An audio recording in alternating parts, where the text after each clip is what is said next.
Personne n'en parle en Occident. Voilà. Donc tout ça, c'est au niveau du monde. Maintenant, je voudrais faire une bonne parenthèse sur la France, parce que si vous regardez l'histoire de France, c'est complètement incroyable. L'Association Marie de Nazareth a recensé un petit peu l'histoire chrétienne de la France dans une page qui s'appelle Notre histoire avec Marie, et ça vaut le coup d'aller voir un peu tout ça, mais je vais vous en faire un panorama rapide. Au tout début, avant même que le Christ soit annoncé en France, il y avait 2 endroits au moins où on priait la Vierge qui doit enfanter, c'était à Lompont et à Chartres. Ensuite, il y a eu très tôt un culte à la Mère de Dieu, en particulier au Puy-en-Velay, au moment du concile d'Éphèse. Et puis quand Clovis a été baptisé, c'est devenu un adage connu, le royaume des Francs et le royaume de Marie. Il y a eu des grands miracles ensuite avec, par exemple, l'arrivée d'une barque à Boulogne, un soir d'hiver, et c'est devenu la Vierge la plus vénérée par les rois de France. C'est à peu près à la même époque qu'on construit le Mont Saint-Michel, avec l'archange protecteur de la France aux côtés de la reine de France. 1000 ans avant Bernadette, Charlemagne assiège un sarrasin qui s'appelle Murat dans le sud de la France. Il accepte de se rendre à condition que la terre soit dédiée pour toujours à la Vierge Marie. Charlemagne accepte et le musulman propose que ça s'appelle l'Orda. Ça a donné l'autre, ça veut dire la rose en arabe, et ça a été consacré à Marie. Ensuite, il y a des tas de protections. Par exemple, à Valenciennes, il y avait la peste et la Vierge est apparue à quelqu'un. Elle a montré un cordon qui entourait la ville et l'épidémie a cessé. C'est le cas aussi à Lyon avec Notre-Dame de Fourvière et la Fête des Lumières qui en fait mémoire. Et puis, des protections de ce type-là, il y en a énormément. Notre-Dame de Liesse, des Ardents, de Miance, de Pontoise, d'Orcival, voilà. Ensuite, vous avez le Moyen-Âge, un siècle magnifique de chrétienté où toutes les plus belles parties de nos villes aujourd'hui, c'est eux qui les ont construits. Ce siècle dont on dit que c'est obscur, en fait, c'était un siècle absolument lumineux. Il y avait un idéal extrêmement beau. Les chevaliers passaient une nuit de prière avant de se consacrer à la défense de la veuve et de l'orphelin. Ils se consacraient à la Vierge Marie. Et toutes les cathédrales et les églises, pratiquement, qui ont été construites, romanes et gothiques, sont dédiées à la Vierge sous le vocable de Notre-Dame. Ensuite, vous avez l'histoire de la France et de la Vierge qui continue avec Jeanne d'Arc, qui porte l'étendard de Jésus et Marie et qui intervient de manière absolument incroyable pour libérer la France. Et puis, il y a un cycle qui commence à Cotignac. La Vierge apparaît dans le sud, près de Toulon. Notre-Dame des Grâces, elle dit qu'on vienne ici en procession pour recevoir toutes les grâces que je veux y répandre. Et elle fait des miracles. Et puis, 100 ans à peu près après, il y avait un problème au niveau des rois de France. Le roi Louis XIII et son épouse, Anne d'Autriche, n'avaient pas d'héritier depuis 20 ans. Et le royaume commençait à paniquer. Et donc, il y a eu des prières et un frère religieux qui était très proche de la Vierge a reçu une apparition et la Vierge lui a dit il faut faire 3 neuvaines, une à Cotignac, une à Notre-Dame de Paris et une à Notre-Dame des Victoires. 9 mois jour pour jour après la fin de la dernière neuvaine, le roi Louis XIV est né et on l'a appelé Dieudonné parce qu'il y a un miracle de Dieu. Alors, Louis XIII, quand il a appris tout ça, il y avait toute une série de grâces qui tombaient sur le pays à cette époque, et il a décidé de remercier la Vierge par un vœu qui est absolument capital. En remerciement de tant de grâces, il a consacré la France à Marie officiellement, il lui a fait don de son royaume. On voit cette statue de Louis XIII offrant sa couronne à la Vierge dans la cathédrale de Notre-Dame de Paris, et ça a été un moment clé parce que officiellement le royaume de France est vraiment le royaume de Marie. La fête de l'Assomption est devenue la fête nationale et les historiens témoignent que dans la suite de ce vœu, il y avait un déluge de grâce sur la France, toute une série de bonnes nouvelles.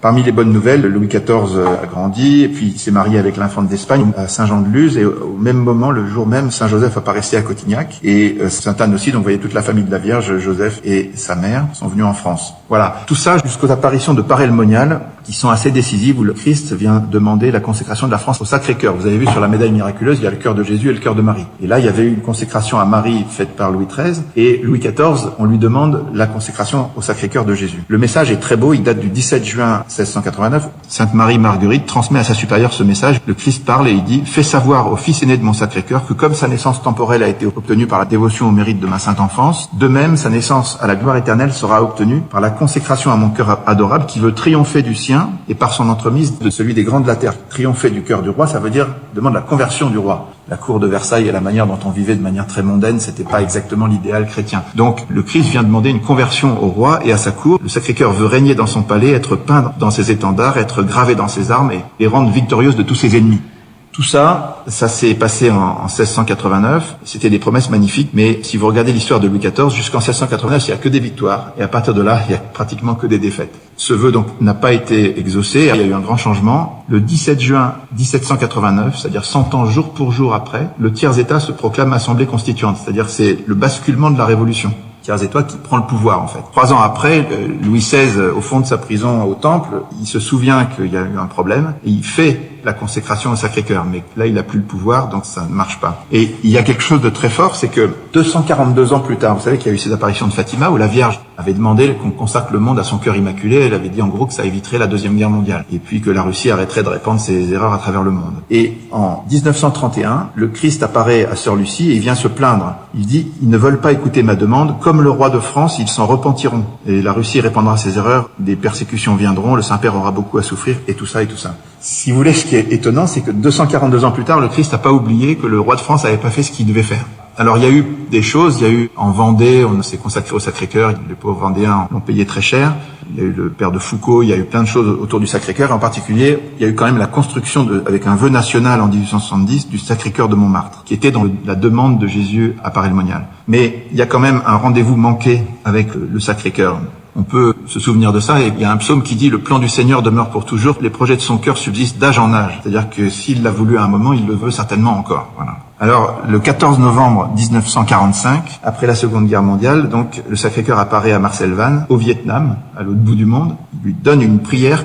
Le Christ demande que tous les Français la récitent tous les jours. Cette prière, « Seigneur Jésus, aie compassion de la France, fait que rempli d'amour pour toi, elle contribue à te faire aimer de toutes les nations de la terre. » Il demande aux Français de prendre l'engagement d'être fidèles et de travailler à répandre son règne dans tout l'univers. Ça s'est passé 70 ans, jour pour jour, avant les attentats du Bataclan. Donc, reprenons rapidement le cycle après ces rendez-vous manqués avec le Sacré-Cœur. Je pense que c'est un vrai problème. Mais par contre, il y a une véritable alliance avec la Vierge, et la Vierge a voulu le montrer. Il y a eu ces apparitions donc de 1830 dont on a parlé. Après cette apparition, il y a eu des apparitions de La Salette, où la Vierge a dit que les temps étaient mauvais. À Lourdes, où elle demande la prière et la pénitence, et elle fait plus de 3000 guérisons scientifiquement inexplicables, dont certaines sont des miracles reconnus par l'Église. Ensuite, en 1871, elle apparaît à Pontmain, au moment où il y a la guerre et les Allemands avancent. Elle arrête les Allemands par la prière des enfants à Laval, avec encore quelque chose assez extraordinaire comme protection. Et puis elle apparaît à Pellevoisin, en se plaignant un petit peu, en disant « Et la France, que n'ai-je fait pour elle ?»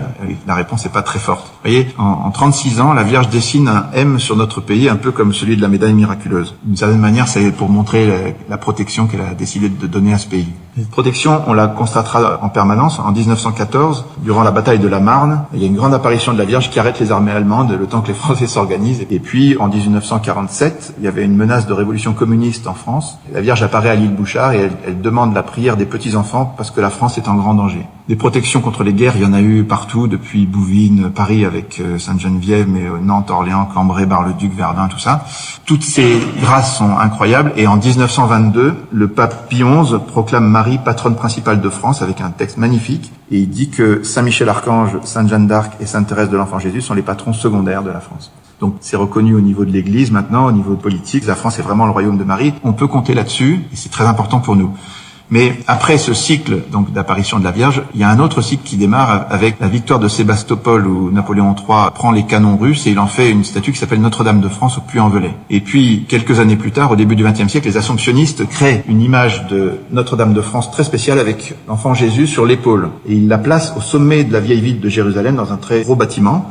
Et cette appellation de Notre-Dame de France, elle est mentionnée aussi à Versailles en 1918. Il y a des apparitions et la Vierge demande qu'on l'invoque sous le vocable de Notre-Dame de France. Elle dit, si l'on répond à ce désir du cœur de Jésus, la France redeviendra mienne, je la prendrai sous ma protection et il y aura d'abondantes bénédictions. Ensuite, il y a eu cette image de Jérusalem, une statue de 7 mètres qui s'appelle Notre-Dame de France, qui a été copiée pour l'exposition universelle de 1937. Elle a été mise sur le pavillon pontifical. Et puis, le cardinal Verdier l'a gardé un an de plus parce que c'était le 350e anniversaire du vœu de Louis XIII. Et quand le pavillon a été démoli, il a fait un vœu. Il voulait que Notre-Dame de France ne disparaisse pas et qu'elle soit érigée sur une colline proche de Paris pour faire pendant au Sacré-Cœur de Montmartre. Alors, c'était une phrase assez étonnante. Et le fil de l'histoire a continué par la conversion d'Edmond Fricoteau, qui est le grand-père de Violaine, voilà, qui s'est converti en 1984. Et Edmond a retrouvé cette statue qui était dans les sous-sols d'une mairie communiste à Amiens. Il l'a installée à Baillet en France, 50 ans presque jour pour jour après le vœu du cardinal Verdier. Ça a été une cérémonie magnifique avec 7 évêques, 50 000 personnes. Et de là est né le mouvement des Vierges pèlerines qui a démarré le 8 septembre 95 au Puy-en-Velay. Ça s'est terminé en France par un pèlerinage vers Reims avec le 1500e anniversaire du baptême de Clovis que le pape nous avait invité à célébrer.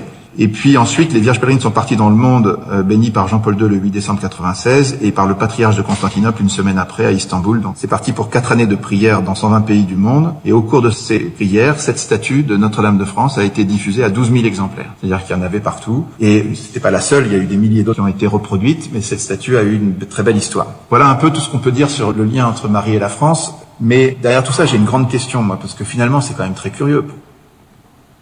Qu'est-ce que ça représente, la France, pour le ciel? Pourquoi est-ce que la Vierge dit à Lise Bouchard, je viens parce que la France est en grand danger, il faut faire ça pour la France, il faut faire ci pour la... Qu'est-ce que ça veut dire? C'est une question qu'on doit se poser parce que Soloviev, qui est un grand penseur russe, dit une nation n'est pas ce qu'elle comprend d'elle-même dans le temps, mais le projet que Dieu a sur elle dans l'éternité. C'est assez beau comme phrase. Voilà. Qu'est-ce que la France et qu'est-ce qu'on peut faire? Alors les papes répondent un petit peu. Il y a toutes sortes de prophéties sur la France. Il y en a une très belle de Saint Pie X qui dit qu'il y aura un retour, que la France se redressera. Elle reviendra à sa première vocation, comme Paul donc sur le chemin de Damas. Elle rencontrera Dieu et elle se lèvera, elle redeviendra la fille aînée de l'Église, la nation prédestinée, elle repartira. Marthe Robin avait à peu près les mêmes intuitions. Elle avait précisé tout ça, elle avait dit « La France va tomber bas, très bas, plus bas que les autres nations, mais elle criera vers Dieu et la Sainte Vierge viendra la relever. Et elle retrouvera sa mission de fille aînée de l'Église. » Et donc Marthe Robin a fait une prière, une très belle prière pour la France que je vous invite à lire. Voilà. Et puis au début des Vierges pèlerines, il y avait le père de Monténard qui avait dit « La France est une idée de Dieu ». Voilà, donc il faut réfléchir sur ce que c'est que la France. Donc on a parlé de Marie dans le monde, Marie au niveau de la France et des nations.